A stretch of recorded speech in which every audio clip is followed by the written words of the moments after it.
Since the end of the Cold War, the United States has been living in a new era of diplomacy.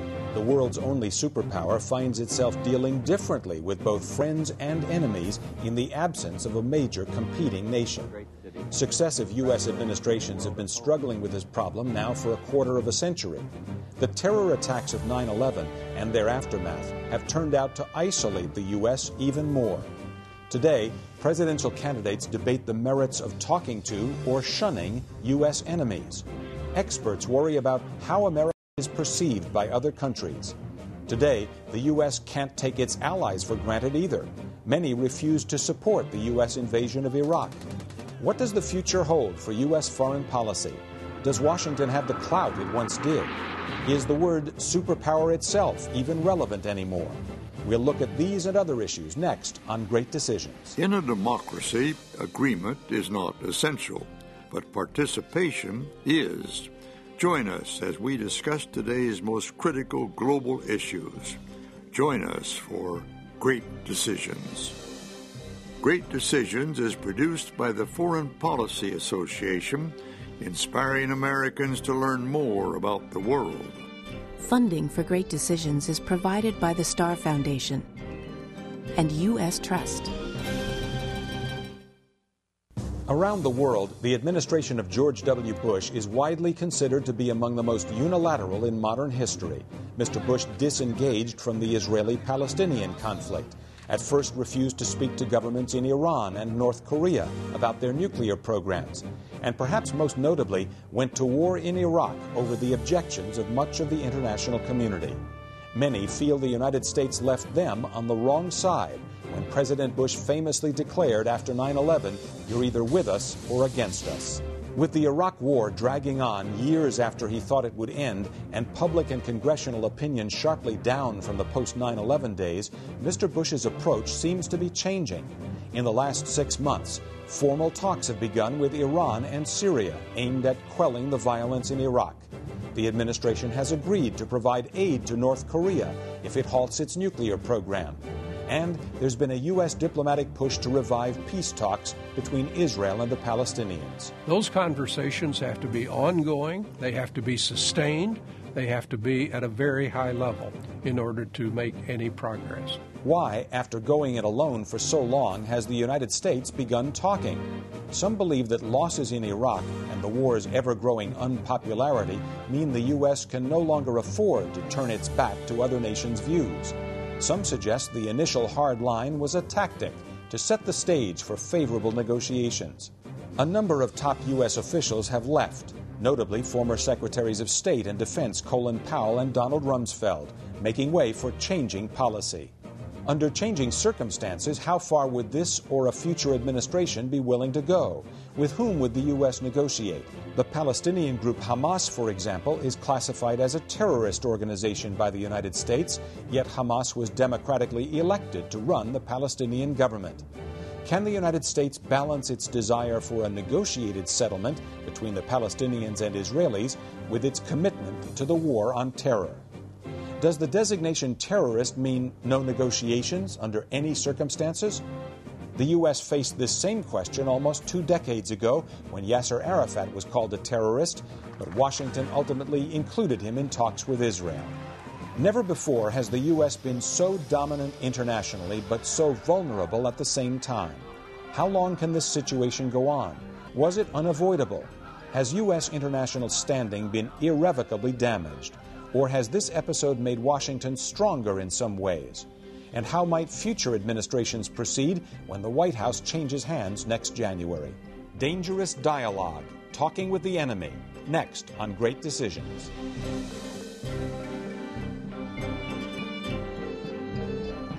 And now from our New York studios, here is Ralph Begleiter.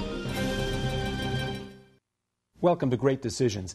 To help us talk about the future of U.S. diplomacy and whether the United States should speak with its enemies, we have Donald Gregg, former U.S. ambassador to South Korea and chairman of the Korea Society and former advisor to Vice President Bush, also a former CIA analyst. And John Whitehead, former Deputy Secretary of State in the administration of Ronald Reagan. Welcome to you both. Thank you. So, should the United States talk to its enemies or shun them? Don? I don't want to make a general statement on that, but more often than not, I think talking is much better than shunning. And even worse than shunning is demonizing, which is something that we've had a tendency to do from time to time. We demonized Ho Chi Minh, we demonized Kim Jong-il, and that makes it harder to start the kind of dialogue with people like that can eventually help us avoid hostilities and lead to a diplomatic solution. Calling the Soviet Union an evil empire wouldn't lead to discussions with the Soviet Union? Well, President Reagan did that, but then he didn't live by that statement. He knew what Gorbachev represented, and he had a terrific dialogue with Gorbachev. And I think he played a tremendous role in ending the Cold War without a shot being fired through his dialogue with Gorbachev. John Whitehead, you were around at that time and in the Reagan administration. Did the president make a switch, or did he feel basically that you shouldn't talk with an enemy and then... No, I think the president, in my memory, often talked with enemies and was very good at it. And his relationship with Gorbachev is a good example of how he softened the relationship between the Soviet Union and the United States and helped lead to a solution of the Cold War. President Reagan famously or infamously also talked with Iran during his administration. He didn't do that publicly. He did that privately, and then it was disclosed, I think much to his chagrin. Today, the United States faces a continuing confrontation with Iran. Should the U.S. be talking to Iran now? Yes, I think as a general rule that talking with your enemies is a good thing, and that we should not hesitate to do it. And there's a tendency to demonize our enemies, as Don has said, and I think talking with them instead is the way that you can find solutions. But I can't help pointing out the contradiction in what you're both saying here. President Reagan was the one who said, we won't negotiate with terrorists, and then he was the one who sent a secret negotiator to negotiate with the Iranian regime. How do you square those two things? Well, how can you say on the one hand, yes, we should talk to our enemies, but on the other, and not demonize them, on the other hand, call them evil empire and terrorists? There are different ways of talking to people, and you sometimes talk to people privately in a different way than you talk with them publicly. But to continue to communicate with our enemies in some way is extremely important. I've always thought that the United States is crazy to close its embassies when we find somebody that we declare to be our enemy. That's just the time when we need the embassies, when we need multiple contacts with a country. Don, I'm not sure what position you were in at the time, but when the Soviet Union invaded Afghanistan, one of the first things the U.S. did at that time was essentially withdraw all diplomatic personnel from Afghanistan. Well, we'd had an ambassador shot and killed there, Spike Dubs, a very good man. And we did not have very good relations with the puppet leader that we were dealing with, and it was a very dangerous situation. But I think we would have done better. But going back to the Iranian example, I think if you start talking with somebody with whom you have a hostile relationship, you have to know the history of that relationship. And part of our problem with Iran is that in the early 1950s, we overthrew Mr. Mossadegh, put the Shah back on the throne in Iran. And the Iranians have never forgotten that nor forgiven us for it. And so when President Reagan reached out to the Iranians in the Iran-Contra thing, he was doing it secretly, and he was sort of violating some principles. And I think we had forgotten how angry the Iranians, who have a very proud history, are about the fact that we overthrew the man who they had as their legitimate leader because he'd nationalized his oil. And the Brits didn't like it, and we didn't like it. The Dulles brothers were in power, and they had a list of 8 countries where we were going to have regime change. And it was Iran, Guatemala, and Cuba, and that was just a disastrous litany of failure. Do you think that history between the United States and Iran is playing out today in the dealings with Iran over the war in Iraq? Absolutely. How so? Well, I think they have a proud history going back thousands of years. They feel humiliated by what we did to them. The Shah was very unpopular. He had a brutal intelligence service, and we are seen as somebody who meddled in their internal affairs in the name of oil. And it takes a proud people a long time to forget something like that. Now in the war in Iraq, the United States finds itself having to deal with other neighbors in the region. It's dealing with other Arab states. It's, of course, dealing heavily involved with the Iraqi government, but essentially refusing to talk in any substantive way with the Iranian government. In your view, is that a good thing, John? No, I would always want to keep the lines of communication open with a country like Iran, particularly important now. I was surprised and distressed when recently Ahmadinejad, their principal leader now in Iran, came to New York to attend a United Nations session and asked if he could go to Ground Zero and lay a wreath in memory of those that were killed at Ground Zero. I interpreted that as a gesture of friendship to the United States, something we've been looking for with Iran for years and haven't seen. And we rebuffed the man who came to America and wanted, if he did anything while he was here, he wanted to show respect to those who were killed, even by his own hand and the hand of terrorists that he may have controlled. I thought it was a missed opportunity to establish a more friendly relationship with Iran, which is would be very much in our interest. You think that was a gesture on the part of the Iranian government to open a negotiation? I think it could have been interpreted that way. Yes, I think we should have assumed it was a friendly gesture and hoped that it was a friendly gesture. The United States, of course, has accused Iran of fomenting anti-American violence inside Iraq. Right. Let's listen to Lee Hamilton, who is the chairman of the Woodrow Wilson Center for International Studies in Washington and was the co-chair of the Iraq Study Group. Great Decisions asked him about the question of whether Iran ought to be brought into negotiations. I don't think it's possible to say, okay, we're going to sit down with our friends, the Saudis, and we're going to sit down with our friends, the Jordanians, and solve the problems of Iraq. In the best of all worlds, maybe that's the way it would work, but you can't leave out some of our adversaries. Iran is a major player in Iraq. We may not like that, but it's a fact. And if you're going to deal with Iraq and try to bring it together as a country, you cannot ignore the power, the influence, the presence of Iran. Of course, Iran has been and is a major presence, not just in Iraq, but in the entire Persian Gulf region and in the Middle East. The U.S. accuses Iran, for example, of instigating Hezbollah in Lebanon and aiding and abetting Hamas in the West Bank and the Gaza Strip.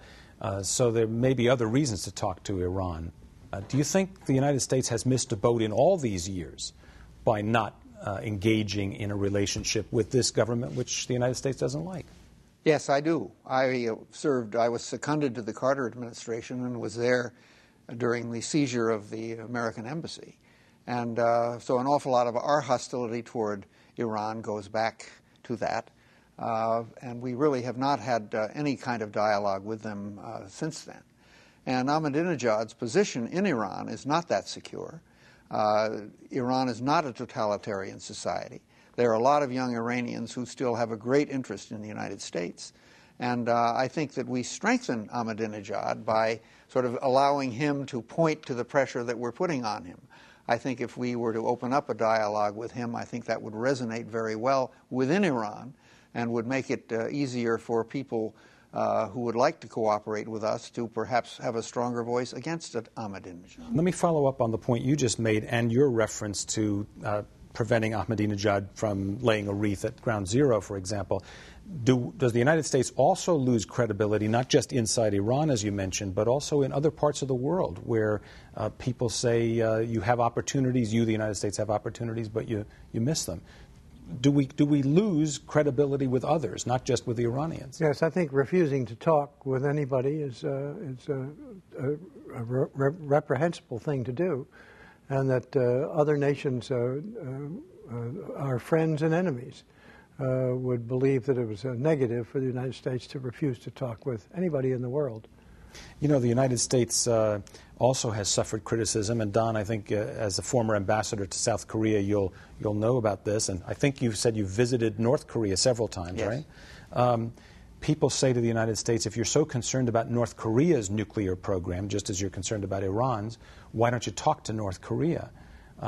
Why don't the United States talk to North Korea? Well, it's very confusing to the North Koreans, among others. During my first trip, the North Koreans were very confused because Bill Clinton had come very close to visiting them. He had sent his Secretary of State, who had 11 hours of discussion with Chairman Kim Jong-il. And then when George W. Bush was elected, a completely different line was taken. And the North Koreans asked me, he said, how do you function when one of your presidents is so different from his predecessor? And why is George W. Bush so different from his father? I mean, they had a whole series of interesting questions. And because we didn't talk for 6.5 years, North Korea became a nuclear power. They were very close to negotiating away a much more primitive nuclear capacity at the end of the Clinton administration.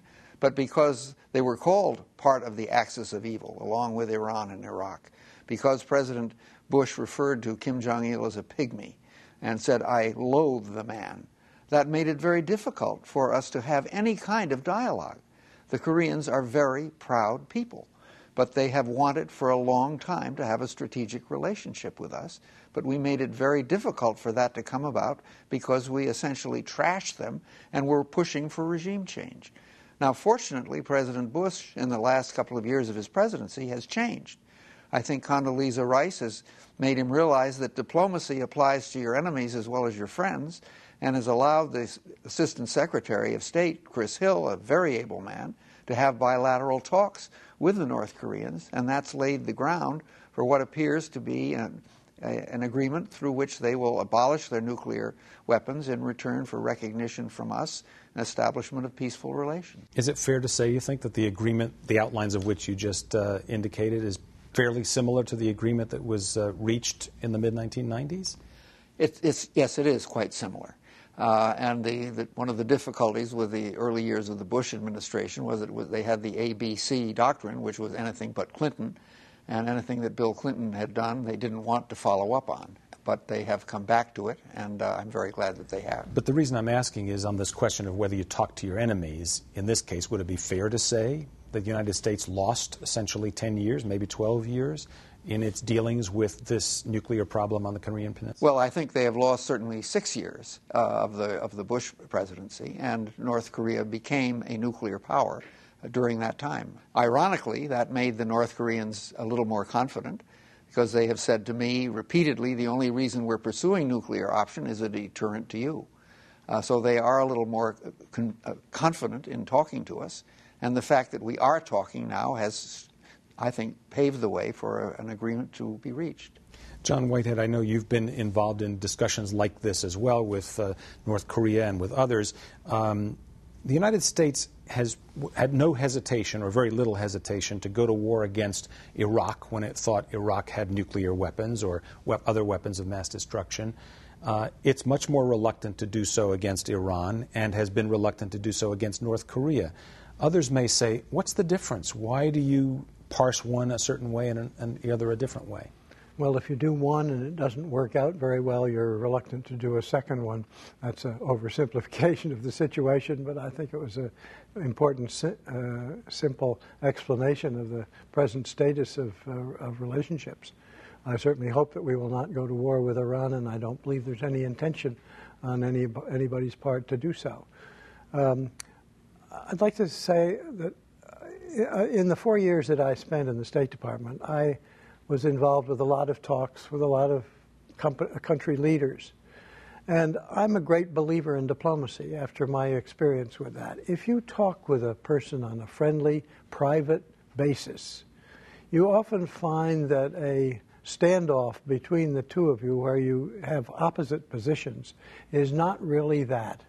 And in a conversation you can often discover, and I did often discover, that what they wanted could be accomplished and what we wanted could also be accomplished.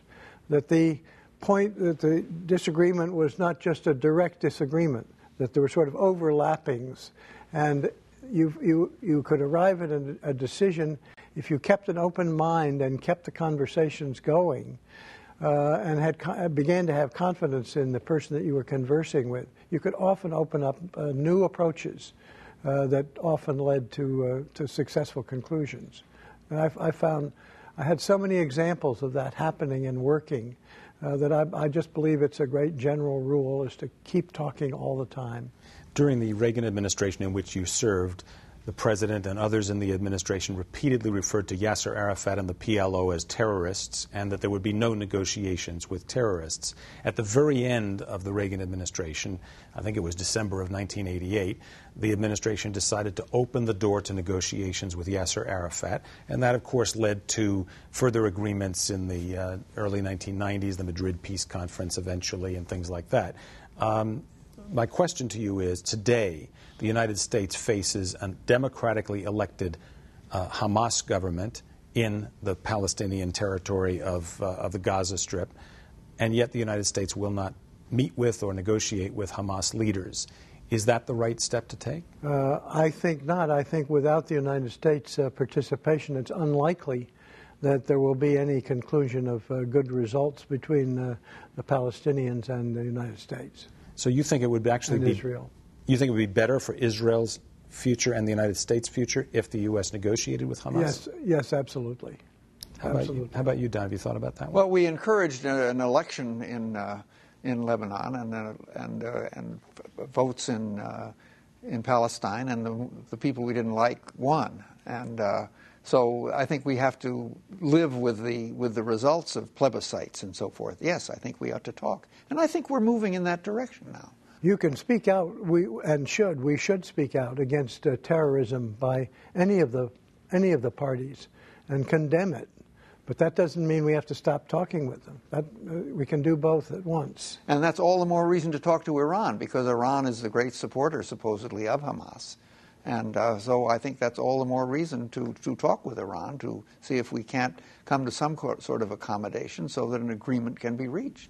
In the Middle East, things are always intertwined and intertangled and so on. Iran keeps coming back, a supporter of Hamas, a supporter of Hezbollah in southern Lebanon.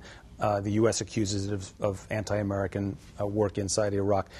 Great Decisions talk with Jessica Matthews, who's the president of the Carnegie Endowment in Washington, about Syria, with whom also the United States has had tense relationship, and Iraq.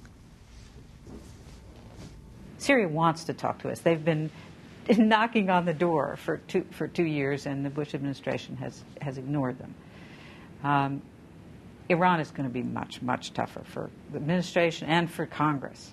But we have to do it, because there is just, if finding a solution in Iraq is the #1 priority, that makes dealing with Iran the #1 priority, too. So she raised a point about Congress's role in all of this. It's not really just up to the president or the Secretary of State or the National Security Advisor.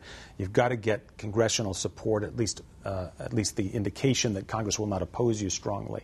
Do you think Congress ought to be more closely brought into these dealings with American enemies? Yes, I do. I mean, I think we should find ways in situations which I handled in Washington. Having one of my responsibilities was to deal with the satellite states of Hungary and Poland and Czechoslovakia and the others about their position with the Soviet Union, and I tried to make little chinks in their loyalty to the Soviets. And one of the things I found was that they wanted to be friendly to the United States. They were fearful that Russia would clamp down on them if they evidenced that. But their desire was to, one of their Soviet puppet leaders said, "We are a Western European country. We don't want to be an Eastern European country." And eventually that's what will happen.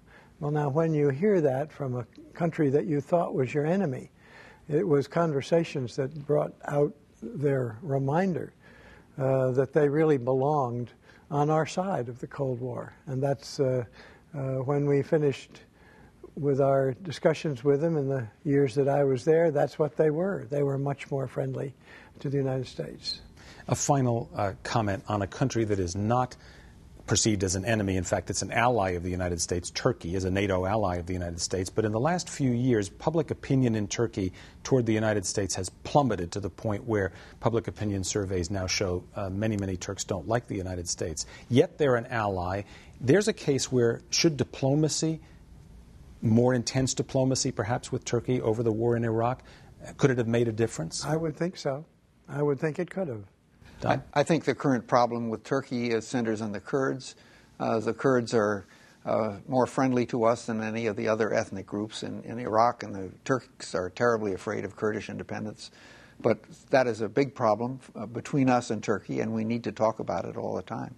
Donald Gregg, former U.S. Ambassador to South Korea, chairman of the Korea Society, and John Whitehead, former Deputy Secretary of State in the administration of Ronald Reagan. Thank you both for being with us on Great Decisions. And thank you as well for joining us on Great Decisions. I'm Ralph Begleiter. To learn more about topics discussed on Great Decisions, visit our website at www.greatdecisions.org. To order a copy of the Great Decisions Briefing Book, a DVD set of this series, or to join a Great Decisions discussion group in your area, contact the Foreign Policy Association. Funding for Great Decisions is provided by the Star Foundation and U.S. Trust.